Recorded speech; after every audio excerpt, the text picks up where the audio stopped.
Hey, RosterWatch Nation, it's your friendly neighborhood Trashman, and this is the Garbage Grab. Today I'm going to be talking about some of my favorite breakout candidates for the 2020 season. Specifically today, the running back and wide receiver position. And I kind of handicapped myself here, so I didn't include any rookies in this breakout list. And I also didn't include anyone who had really had any breakout seasons before. So it's not like a comeback kind of thing. These are guys who have never really had breakouts that I think have a good chance of stepping up in 2020. So let's go ahead and get started. First off, with running backs, we have Damian Harris of the New England Patriots. I mean, we've seen what everybody else in the Patriots backfield can do. And at this point, nobody can do that much consistently, it seems like. Sony Michel, he works and fits and stops, but he does not have good ball control, which Damian Harris has excellent ball control. And I think Damian Harris is a little bit more powerful of a downhill runner. He's not quite the athlete that Sony Michel is, not quite as agile, but I think he can get downfield with power just as well or better. And you have to remember that Harris beat out Josh Jacobs for the rushing lead at Alabama in 2018. So that's saying quite a bit, because we know that Josh Jacobs is a more than capable 2-down, maybe even 3-down runner for the Raiders.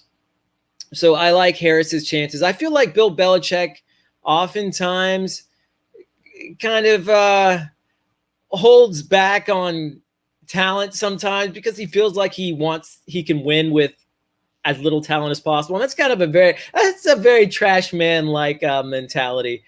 I don't hate it, but I feel like with Tom Brady leaving, he's going to need all the weapons he can use at his disposal all the time. And so I feel like Harris, he'll finally get the run that he deserves. At least we can only hope so. After him, I have Darius Slayton, running back for the Washington Redskins. We compared him to Marshawn Lynch coming out of LSU. He's a spark freak. He runs with power and violence, but he's also elusive and agile. In the 5 games he played in before a string of unfortunate injuries in his young career, he had a 5.83 yard per carry average, and that's pretty excellent as far as I'm concerned. Darius, guys, he's got a lot of competition in the backfield. I mean, Adrian Peterson is still there, but I don't think at this point in his career he's as good as a running back as Darius Guice when Guice is healthy. And then we have Antonio Gibson, the rookie out of Memphis, who we're also really excited about. He seems to be this kind of a gadget utility player, but he doesn't really profile as a first 2-down back. So I still think Guice has a leg up over him. And then, there's still Peyton Barber back there who's had experience. But again, Guice is, I think, the most capable and has the most upside, the best combination of capability and upside and just consistency. So I feel like if Guice can stay healthy, we're going to see a big year out of this young man.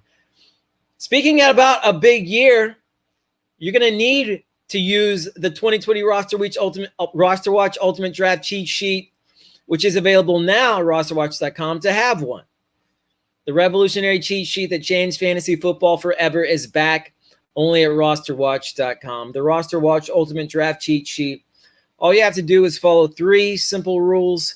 That's it. 3 rules. It couldn't be easier. Well, I guess it could be easier. It could just be 2 or 1 rule, but I mean, 3 is pretty easy. An expert quality fantasy football draft is guaranteed. The RosterWatch Ultimate Draft Cheat Sheet only at rosterwatch.com. Now on to the wide receivers. First off, we have Golden Son of RosterWatch, Anthony Miller, who did have a 656-yard, 2-touchdown 2019, which is good, but I would not consider it a breakout season. I think he can do better than that, and I think he will do better than that this season. But there is a caveat there. In order for Anthony Miller to have the kind of season that I would consider a breakout, Nick Foles is going to have to be the quarterback under center for the Chicago Bears.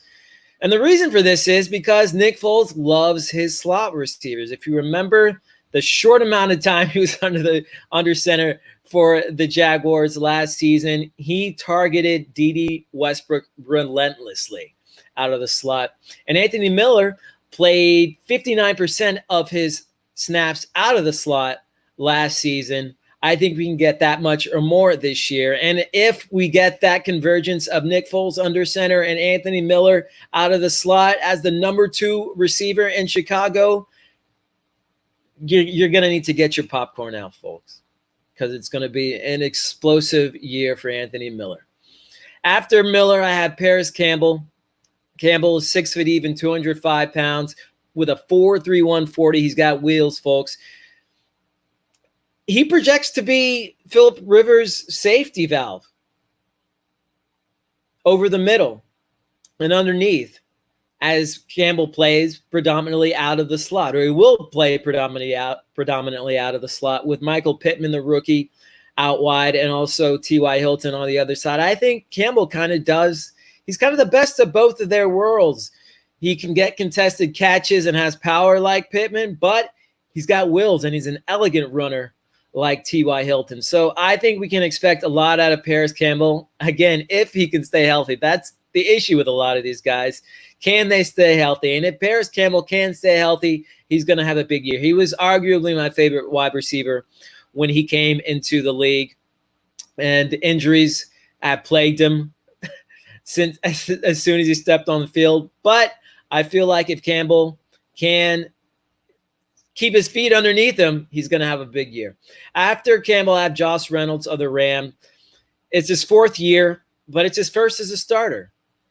Reynolds is extremely, extremely rangy.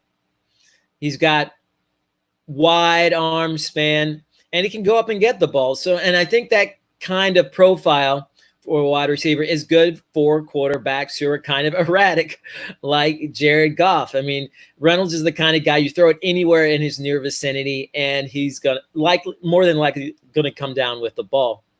He had 5 touchdowns in 2018 whenever Cooper Kupp missed some games. So we know that Josh Reynolds can be a strong red zone presence, and he's going to be on the field even more this season.